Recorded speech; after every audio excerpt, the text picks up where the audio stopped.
दृश्य बघा.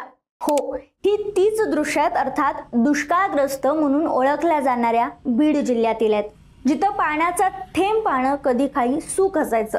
मात्र अचानक वाढलेल्या पावसाच्या जोरानं मानवी वस्तीत पाणी शिरले, जनजीवन विस्कळीत झाले. मग बीडमध्ये किंवा मराठवाड्यात अचानक पावसाचा जोर का वाढला? आणि अशातच आष्टी तालुक्याचे आमदार सुरेश धस हेलिकॉप्टरमधून मदतीला आलेत.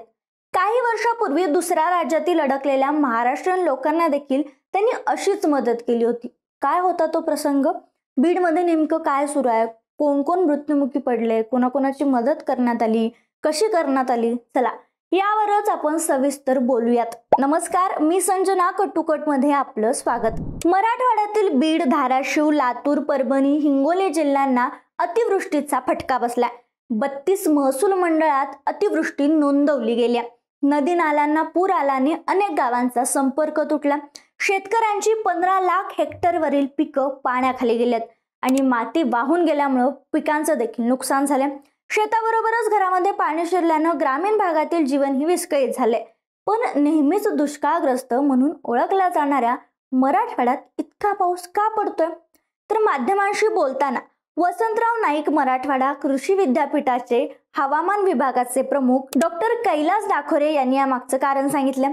ढगांमध्ये खरं तर खूप प्रमाणात ओलावा अर्थात बाष्प जमा झालेला असतो. मग त्यावेळी हवेत कमी दाब निर्माण झाला तर ते बाष्प पटकन थंड होतात आणि मग एकदम मोठ्या प्रमाणात पाण्याच्या स्वरूपात खाली पडतात आणि यालाच आपण काय म्हणतो तर मुसळधार पाऊस म्हणतो. आता दुसरीकडं मान्सूनचा टर्फ अर्थात मान्सूनचा पट्टा सक्रिय असेल तर ढगांमध्ये वारंवार वीज निर्मिती आणि ढगांचे विखुरण होत राहतं आणि मग अशामुळं एखाद्या ठिकाणी अचानक मोठा पाऊस पडतो. थोडक्यात सांगायचं म्हणजे मराठवाड्यात सध्या कमी दाब आणि मान्सून टर्फ सक्रिय असल्यामुळं ढगांमधील ओलावा पटकन पावसाच्या रूपानं खाली पडतोय आणि तिथं मुसळधार पाऊस होतोय. आता आपण बीडच्या परिस्थितीबद्दल बोलूयात.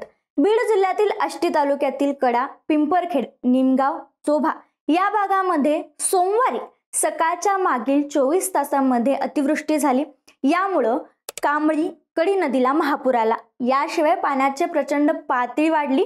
मग यामुळेच घाटापिंपरी, दादेगाव, डोंगरगण, सुलेमान देवळा, कडा, शेरीखुर्द या गावांमध्ये 2 नदीपात्रांच्या मध्ये आणि नदीपात्रालगत पुराचं पाणी शिरलं. अचानक मोठ्या प्रमाणात पुराचं पाणी लोकवस्त्यामध्ये शिरल्यानं लोक पुरात अडकले आणि या पुरामध्ये वाहून गेल्याने 2 जणांचा मृत्यू झालाय. म्हणजे ही सगळी माहिती आम्ही व्हिडिओ बनवेपर्यंत आमच्या समोर आलेली आहे. मागच्या 100 वर्षात असा ढगफुटी सदृश्य पाऊस आष्टी तालुक्यात झालेला नव्हता असं सांगण्यात येते. या पावसानं ग्रामस्थांची तारांबळ उडाली. गावकऱ्यांकडून माहिती घेऊन आता सांगण्यात येते ती संख्या म्हणजे कडा गावातील 11 नागरिक, सुलेमान देवळा येथील 6, पिंपरखेड येथील 3, धानोरा गावातील 3, डोंगरगण येथील 3, शिरापूर गावाचे 10 व टाकळी अमिया येथील 15 असे एकूण 7 गावात 51 लोक अडकले असल्याची माहिती मिळाली आणि त्यांना वाचवण्यात आले. आष्टीचे आमदार सुरेश धस यांनी तात्काळ जिल्हाधिकारी विवेक जॉन्सन आणि जिल्हा प्रशासनाशी संपर्क साधून NDRF यंत्रणेला पाचारण करण्याची मागणी केली. या गंभीर परिस्थितीत आमदार सुरेश धस स्वतः आपल्या कार्यकर्त्यांसह मैदानात उतरून नागरिकांच्या मदतीसाठी धावले. आमदार सुरेश धस हे प्रत्यक्ष घटनास्थळावर उपस्थित होते आणि संबंधित तहसीलदार व उपविभागीय अधिकारी यांच्या मदतीस प्रत्यक्ष पूरबाधित क्षेत्रात मदत कार्य सुरू होतं.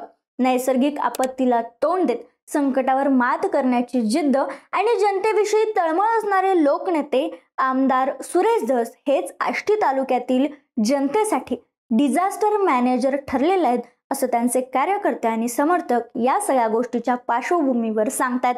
महत्वाचं म्हणजे त्या हेलिकॉप्टरमध्ये खुद्द सुरेश धस घटनास्थळी गेले. त्यांनी प्रत्यक्ष लोकांना बाहेर काढलं. यावेळी एक महिला त्यांना पाहून भावुक झाली आणि ढसाढसा रडत त्यांचे आभारी मानले.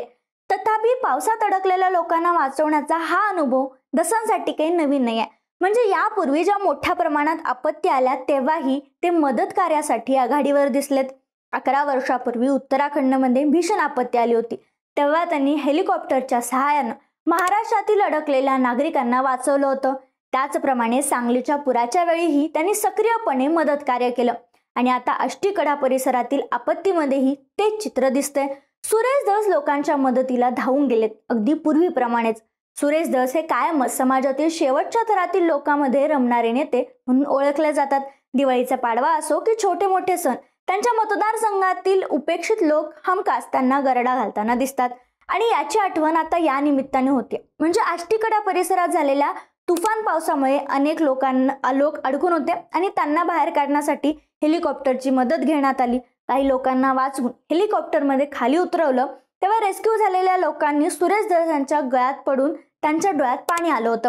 रेल्वे टाइम पासून आतापर्यंत ज्या ज्यावेळी आपत्ती आली, मग ती त्यांच्या मतदारसंघात असो, पश्चिम महाराष्ट्रात असो की संपूर्ण महाराष्ट्रात, त्यावेळी सुरेश धस धावून आल्याचं चित्र वारंवार दिसलंय. अगदी आजपासून 11 वर्षापूर्वी म्हणजे मी उल्लेख केला त्याप्रमाणे ती घटना काय होती तेच परत एकदा सांगते. उत्तराखंडमधील केदारनाथ आणि बद्रीनाथ तिथे प्रलय आला होता आणि महाराष्ट्रातील लोक अडकून पडले होते. त्या काळात सुरेश धस हे आघाडी सरकारमधील महसूल तसेच मदत व पुनर्वसन राज्यमंत्री होते. मग या घटनेचं गांभीर्य त्यांनी ओळखलं आणि ते स्वतः उत्तराखंडला गेले.